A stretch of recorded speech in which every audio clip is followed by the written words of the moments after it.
what's going on, everybody? Thanks again for participating in this and being a part of this whole experience. It's been a blessing to have a lot of my recent guests today, and today's guest is no exception. I'm gonna have him introduce himself.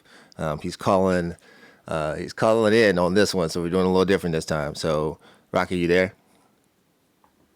Yes, absolutely, brother. All right. Thank you. Thank you for having me. Let's just start off just like telling the people who you are, where you're from, and what's going on in West Papua, and yeah. Yes, absolutely. So my name is Raki, and I'm at the moment based in The Hague, the Netherlands. But the reason I'm here is because I fled my home country, which is West Papua, which is once again the western half of the island of New Guinea, right above Australia. So it is in the Pacific region. And the reason I fled my home country because my country and my people are being colonized and oppressed by a new colonizer, which is Indonesia. It was a former Dutch colony. That's why I'm based in the Netherlands right now. But after the Netherlands transferred to Indonesia, the situation get worse up. And a lot of West Papuans were forced to flee from the villages where they lived for centuries. And my father was an anthropologist. His name is Arnold Ab. And 4 months before I was born, Indonesian special forces assassinated him after he was imprisoned with other political prisoners. And that was the reason my mother, three brothers, and me at that time, still my mom's belly, fled our home country. And we asked refugee in the neighboring Papua New Guinea, where I was born 4 months later. And not much later, we asked the political asylum in the Netherlands, and that's where I grew up and became the person I am today, which is the spokesperson of Free West Papua campaign, international spokesperson of Free West Papua campaign. And my task is to educate the world about the ongoing colonization of West Papua and the genocide which is going on there. Man, thank you for that intro and just explaining it in a really short, brief way. In my study of just trying to figure out what's going on there, I try to figure out, all right, where's the crux of this? Like, what's the basis? Like, why is Indonesia seeing some type of reason to not only just the colonization is one part, but it's always based on resources. And then I'm seeing like how much gold and how much natural resources that are just available. And I think at some point I was reading something about like it might have the most amount in the world of specific minerals in West Papua, and like what's the take on that? I know that those are probably like other foreign countries coming in and trying to maintain their resource, capitalization. Whereas, if the folks that are indigenous to that land could get a hand in that, it would rise them out of their situation. Yeah, you're absolutely right, brother. The reason Indonesia wanted to keep it part of Indonesia after the West Papuans was promised independence by the Dutch, and even had a first a government and army in the early 60s. But it didn't happen because the US meddled in this dispute, and they forced the Dutch actually to hand over the sovereignty of West Papua to the Indonesia we know today. And the interesting part, because it all happened during the Cold War, Vietnam played at that time, and the Mm-hmm. world was following it, and the US didn't want a so-called second Vietnam in that Mm-hmm. region. So they forced the Dutch, but there was something which is very important to understand, because of how the West Papuans were handed over through an agreement in 1962. They had the so-called free vote, a referendum which was held in 1969 under supervision of the United Nations.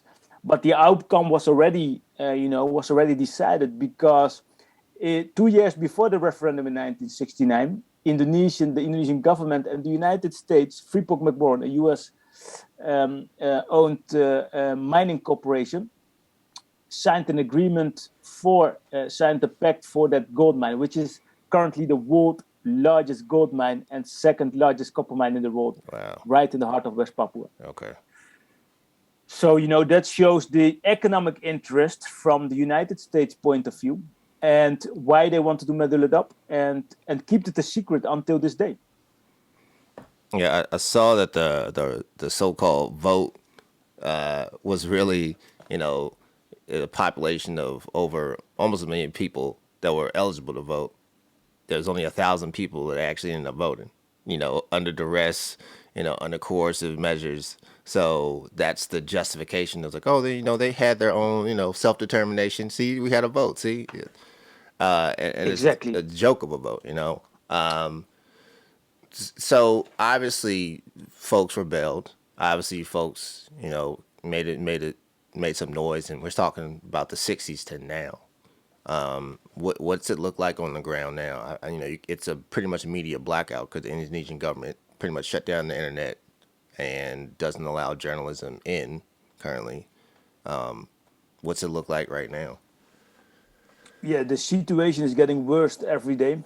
Just a couple of months ago, we saw one of the largest military operations going on after the what is it the first invasion in 1963. And at this moment, we got, I think, for about estimation from 60,000 West Papuan refugees in their own land Wow. due to these military operations.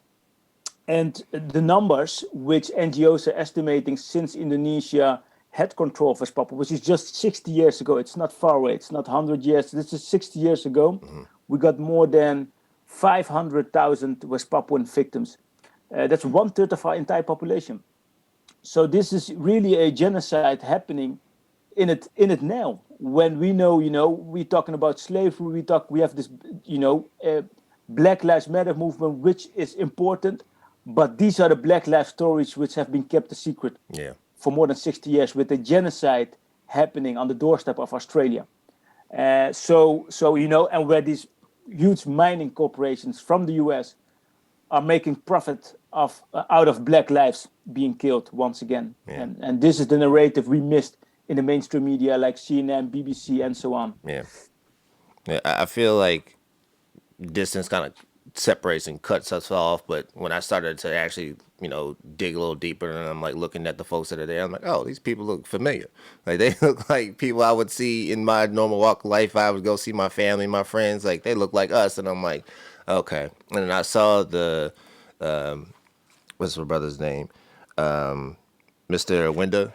I saw him speak, and he was very inclusive about the Black lives that are in West Papua, and I'm like, okay, all right, I see this even more so. It's just like if there's injustice anywhere, there's injustice everywhere. No, like we can't sit here and let the ball, drop the ball on our brothers and sisters that are out in the Pacific that are dealing with this issue, because this is live, this is happening right now, and we can shine a lot of light on it, and apply pressure. Yeah, absolutely, brother. And that's why we are, crying out to our, African family and on the African continent, but also the diaspora in Hmm. the US and wherever they are, to be a voice for us. Because, the mainstream media, and the white institutions obviously keep this a secret for a reason.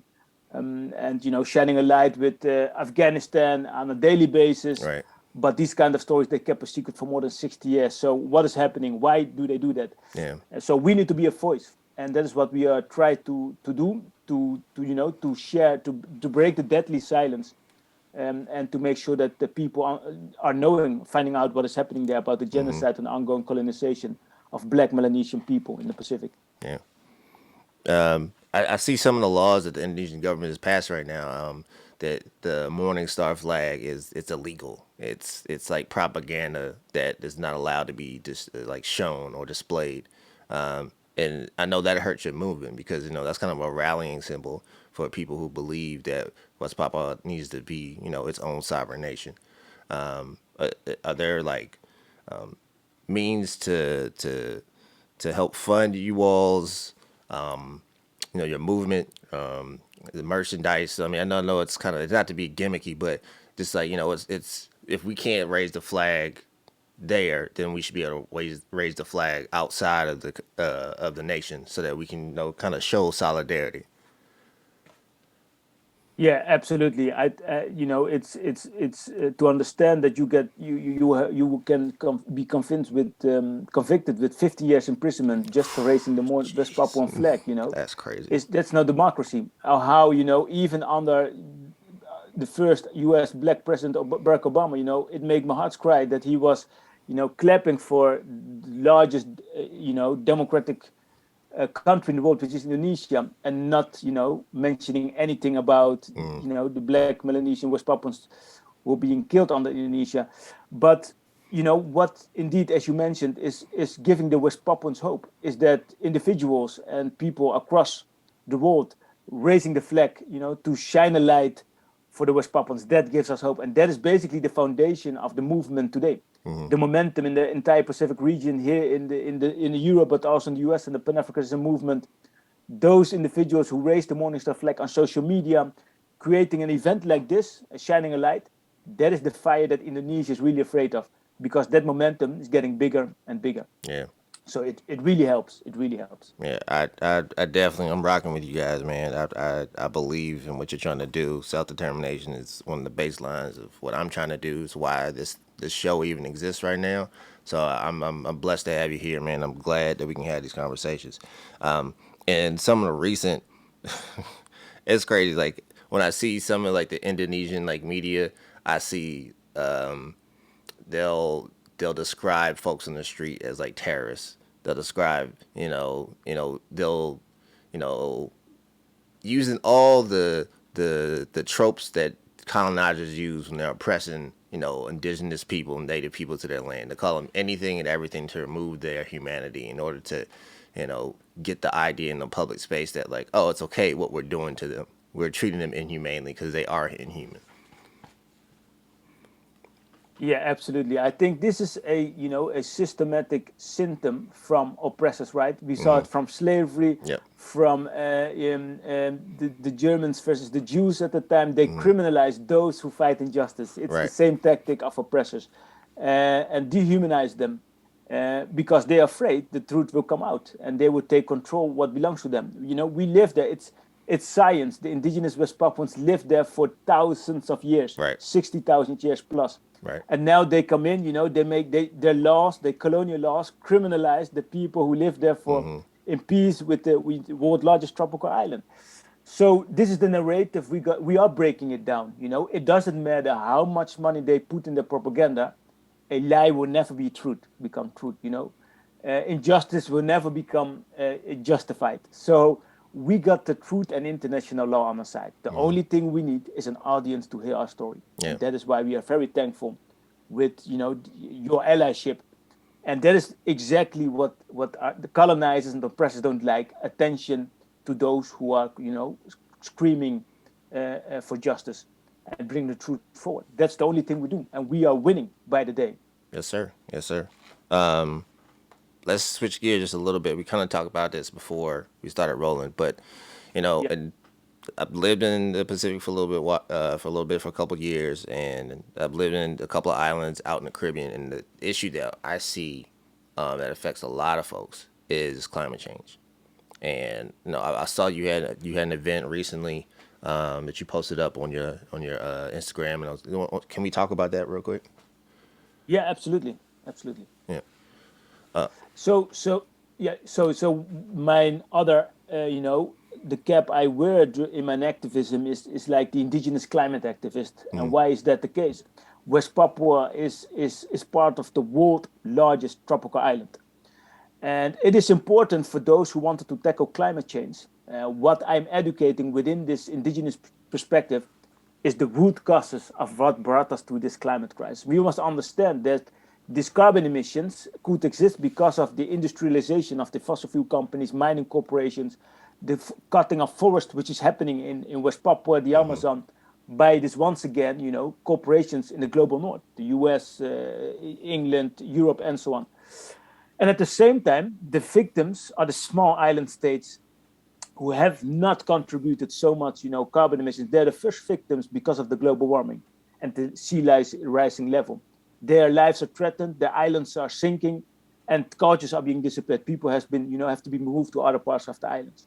And these are the islands who are being vocal for our cause at the United Nations General Assembly. And so that is why our solidarity to these small island states is to be a voice for them. But also at the same time, because West Papua is at the crossroads of Black Lives Matter and the climate crisis, because if indigenous lives were, protected, we didn't had so much deforestation.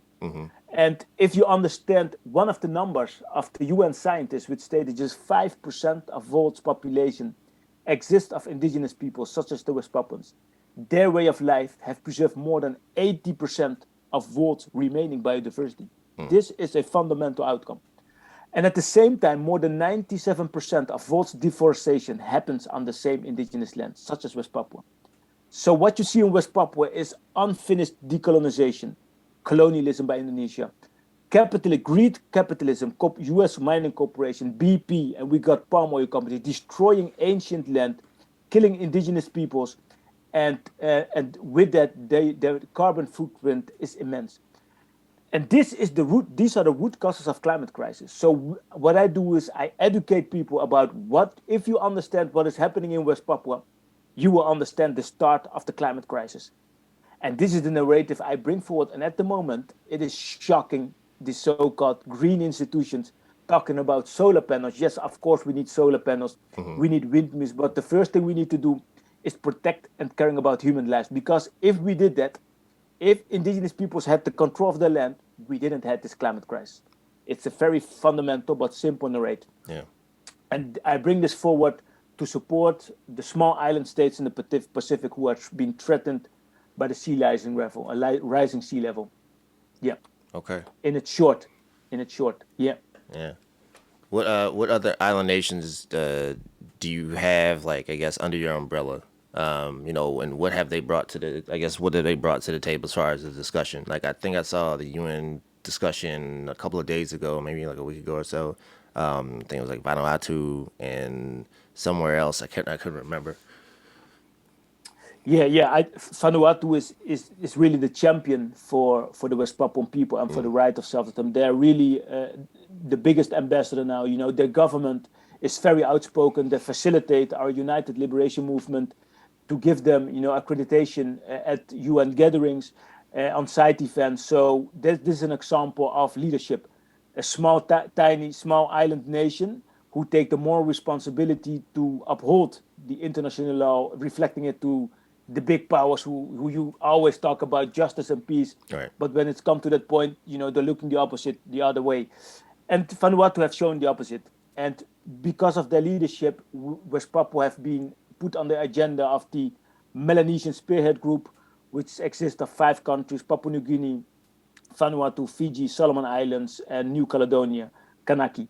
And because of their support, we got an observer membership within this small sub-regional organization. And through the advocacy, West Papua become an agenda on the Pacific Island Forum, which is all the Pacific Island nations gathering, and on the top 3 agenda. So what Vanuatu have shown, that even a small island nation state with very little resources have created an immense momentum for the West Papuan cause. So imagine if former colonizer Netherlands took their, moral responsibility and used their assets on the UN, on UN levels, we could create momentum. And even if the US did that, and Great Britain, and so on, we could bring West Papua back on the United Nations decolonization list. But they're the ones with the biggest mouth on international law, justice and peace, are the ones who keep West Papua out of the UN, forum. But these are the small island states such as Vanuatu and Papua New Guinea now and the Solomon Islands who have been very vocal the last 3 years. I mean, I love to see it. Honestly, it's none of us can do this work by ourselves. A single organization, single nation. Like, it's going to take a collective of folks to actually get the voice out, because it's too long. We keep seeing profits over people. The indigenous, black folks in the global community, they always keep getting the short end of the stick, and then it's the writing is on the wall. Like, this only goes one way. If we don't take care of this earth, we don't take care of the people. If we're not good stewards, then we're all better learn how to swim real quick. Exactly. That's basically the bottom line. If you don't act today, the urgency is very clear. The scientists are very clear, but we should act upon it, and we should we need new leaders. And leaders are from the global south, those who suffered the last 500 years of this destructive system created by the global north. So that's we need powerful narratives, new stories who can create this system, new system. No, Yeah. truly, truly. I mean, what does it look like for you? Because I know people will, make the argument like, all right, well, what does this new, very green, indigenous focus, the landscape look like? I mean, if you could, if tomorrow, all the previous, colonizing factions got together and like, okay, yeah, we got to Mm. atone for our sins. What does that look like for you?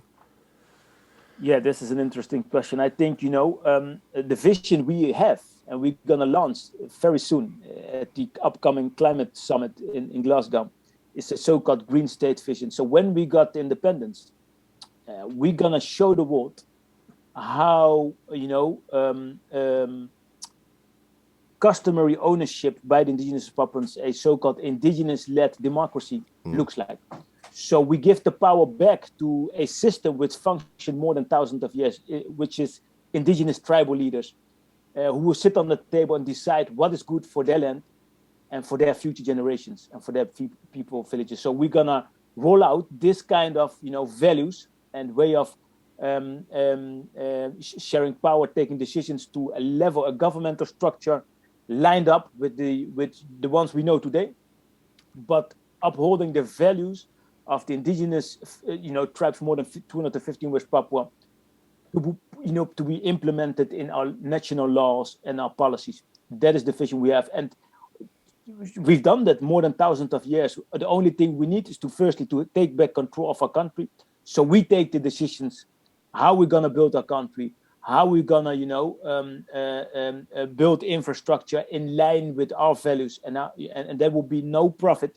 There will be downsize all these extractive industries to the only thing we need, and make sure that our identity and our cultures got all the space. We're going to restore all the destruction on our forest and build our country in a sustainable way. As the global north is now dreaming of, we're going to do it. So with all the new technology, the cities we're going to build are built from green technology, and make sure that the footprint would be as much as zero. I got you. I got So, you. Yeah, and it feels like me living in the states, but still being able to travel most of my especially my adult life. I see like the excess and where it keeps going. Like the houses that when I just recently went back home to Washington D.C., Maryland, where I'm from, and I would see the same houses that I grew up in now almost $1 million, and I'm like, this is not $1 million home. Like this is an exorbitant. And I think about how all the islands you see in Hawaii now, indigenous folks there can't even afford to live on the island that they call home, and then that's a systemic issue that we see. And I'm thinking about how your ideas, our ideas about how to be more sustainable, it's like, okay, well, maybe we can use tools and supplies in order to possibly make better homes in these areas, especially the areas that see a lot of monsoon rains, see a lot of typhoons or hurricanes, where it's like, okay, we can build concrete homes, 3D printed, that could sustain housing for a while, and they would be last a little bit longer, and then we could lift those up. So it's kind of meets. I've seen like some of the housing that I see is like more kind of like stilt, almost like treehouse style types that I've seen in West Papua, and I'm like, oh, that's interesting. I was like, well, you could still duplicate that, especially if you just make this more, Afro futuristic type mindset, where it's like, okay, we're gonna keep our style and our identity, but we're gonna use modern technology and fight off like climate change is still happening right now, but we can bring these technologies together so that we can still be in the global market space, but keep our own identity. And I think a lot of folks, they're fearful somehow that they don't have a space in the future. If we go back to this indigenous mindset, this very collaborative and diverse community where everybody has buy-in, and we mean everybody. We don't mean like, oh, you're gonna look like how you look, but you're gonna talk how we speak, and that's not diversity. That is assimilation, and that's what we've been dealing with for plus 500 years. yeah. Absolutely. I think the magic word is balance. Hmm. Balance in the way we live now, which have been shown that this, if we continue this way, the existence will be destructed. That's what the scientists are telling us. So we are West Papua, and the island of New Guinea is described as one of the most unique hotspots in the world. If you look at the rainforest and biodiversity, so we are going to let the indigenous tribes live as they want. So we are not going to disturb them if they want to live that way. And I think the most interesting part is that West Papua isn't so much developed as a kind of New York, right? So we can build the country we want to build. And there are just like 1 million indigenous West Papuans. And now we got, 1.5 million transmigrants from other parts of Indonesia. But still, it's one of the most, it's the greenest island on the planet. And we wanted to keep that way. So yes, we have the opportunity and we have the funding because we own what we got all the resources we have to build whatever we want. Right. And that's the interesting part. So we want, if what we are going to build in the future is going to be the most innovative technology which is available, with the minimum of recycled material and so on and so on.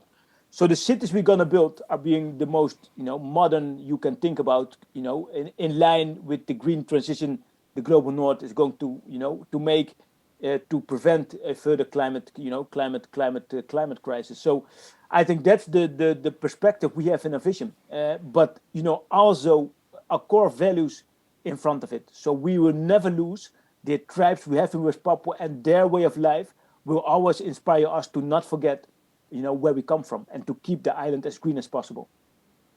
I think that's an amazing challenge, which I think we can lead and show the world that it is possible. We can have these two systems having next to each other, and that the system now, the people in the global north learn from these tribes who lived there for centuries in peace and in balance with nature. What can we learn from them? I think a lot. So we don't need a lot, and the three houses which are there, let us be inspired by them.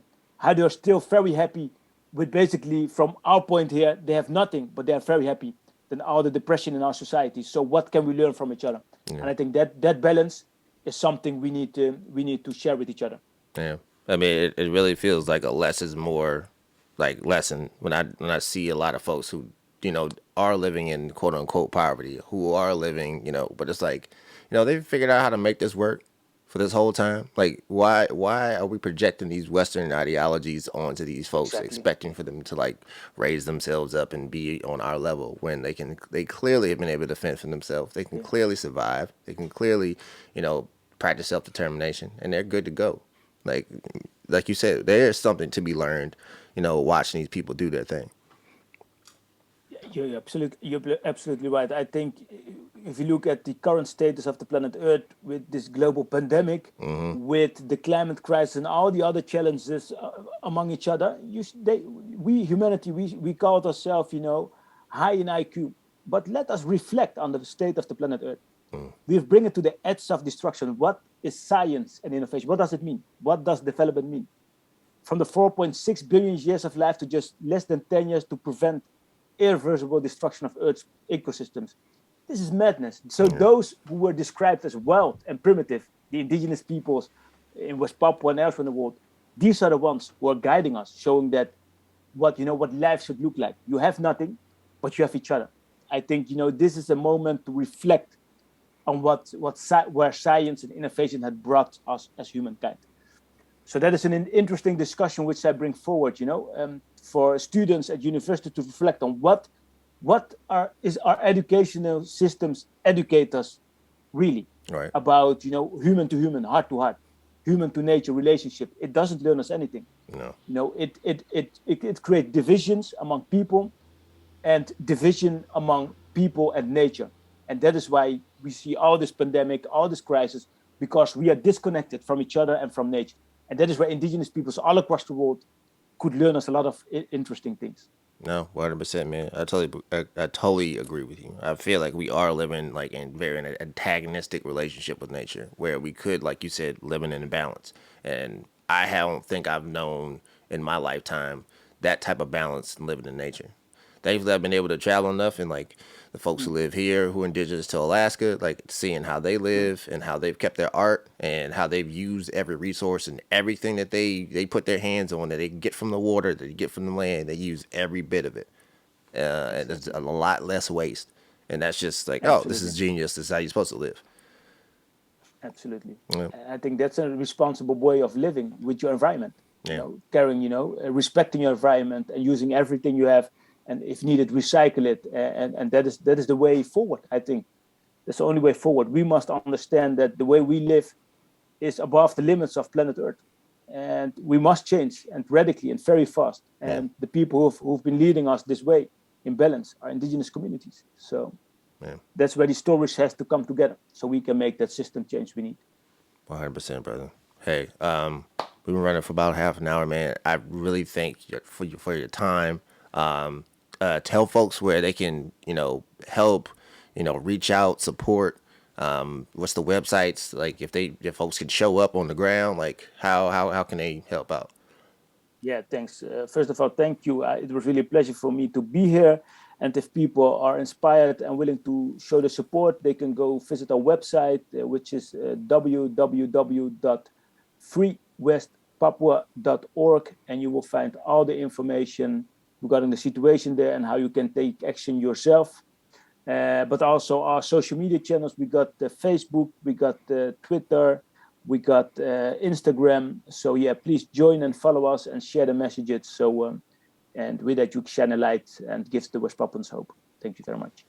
Thank you, Rocky, for that. And thank all of y'all for listening. You heard the website.